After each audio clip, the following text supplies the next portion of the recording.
Maganda na po kami, nakaligo na kami mga tita. Parang malungkot man kanina dito sa bahay, 'di ba? So napag-isipan ko magukay-ukay bala ako. Guys, So ayun, after ko na pinick up si Manding Astrid sa school, nagdiretso kami dito sa community op shop din, no? Ang tawag ng mga ukay-ukayan dito sa amin is op shop. Dito sa Australia, maraming klase ng mga op shop or ukay-ukayan, tita. Like Salvo, Venice, Salvation Army, Red Cross, tapos yung mga small towns community op shop, ganun. So yung mga trabahante dito, it runs by volunteers, tita, no? Like nung mga medyo lolas na natin, mga lolo, doon sila nag-volunteer, like mga retired person la. And then may mga youngest one man as well, like they just wanted to nung mag-enjoy din ng mga moment nila together with other people na volunteer lang ba, at least makahelp pa sa community, ganon. Ang mga gamit dito, tita, is donated by people, no, by the community. Like for example, may mga tao na paalis, ayaw na nila ng mga gamit nila, yung iba nag-garage sale pa, pagkatapos ng garage sale, i-donate nila yung mga sobra. Or there are some people lang, tita, na ayaw na nila yung mga ichiburiche na pagkatapos na pag-ayaw na nila, pag nag-hamos na sila, pag nag-empake na sila, gusto nila diretso na agad sa donation, yan, ganun. So mostly ng mga gamit dito, mga, of course, mga second-handed na yan siya.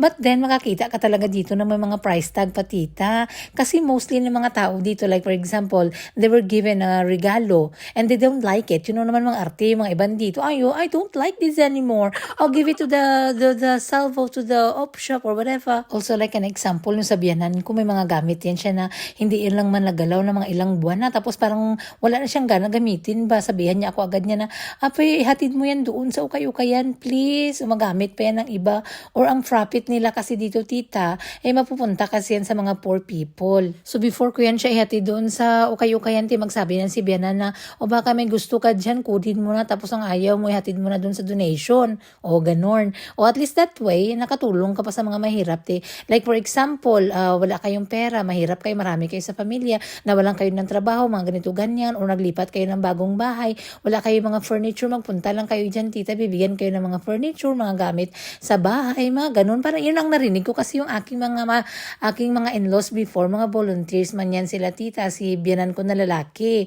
That's why na-introduce ako sa ukay-ukayan because nung first time ko na nandito, nagpunta man yan si biyanan na lalaki magkolekta ng mga donations, tita. Nagsama-sama man ako sa van, tapos na-amaze talaga ako, kaya nakita ko yung mga branded na mga gamit, sabi ko, hala, tapos ang mumura pa talaga, mga branded, mga sapatos, mga ganyan. Since then, naubuang na po ako ng mga ganito. Parang parang stress reliever kapag magkapunta ako dito, mga cute-cute na mga gamit. Tapos, ang nagkapunta man dito minsan, mga mayayaman na mga tao, mga kaibigan ng mga biyanan ko, minsan nakikita ako dito, may mga kaya na yan sila. Kasi siguro parang, nang nagbibigay ng happiness sa'yo ba, minsan, it's somebody's trash, pero somebody's treasure. Yung umaga, hindi mo na nagamit, tapos hindi mo na nagamit, binigay mo, ganyan. Tapos nakita nung iba, ay kailangan nila yung tita. O tapos mura pa. O di mas makakatipid ka, ganun, tita. So like for example, nung bago pa ako dito, alam niyo naman na wala tayong trabaho, limited ang pera. Hindi tayo mag-shopping dun sa mga mahal-mahal. Ay dito talaga ako nag-shopping. Oy, lalo na pag nasa city ka, bongga. Ang lalaki na mga ukay-ukayan sa city, tapos ang gaganda ng mga quality, branded pa, tapos minsan may mga price tag babago pati. Minsan hindi halata, marami nga akong mga kakilala ng mga Filipino na nagapunta sila sa ukay-ukayan, tapos nagapamhanap sila ng mga branded na mga gamit, ginapadala nila sa Pilipinas, binibenta nila, ay ginayagaya ko din minsan lalo na kung mura lang, tita. So pag magpunta kami dito sa ukay-ukayan, alam niyo na yan, diretsyo na si Astrid magpunta yan dun sa mga toy area. O pag nagsawa na siya sa toy area, nag-ukay-ukay pa ko, ginabigay ko lang sa kanyang cellphone para mag-behave lang dyan sa tabi.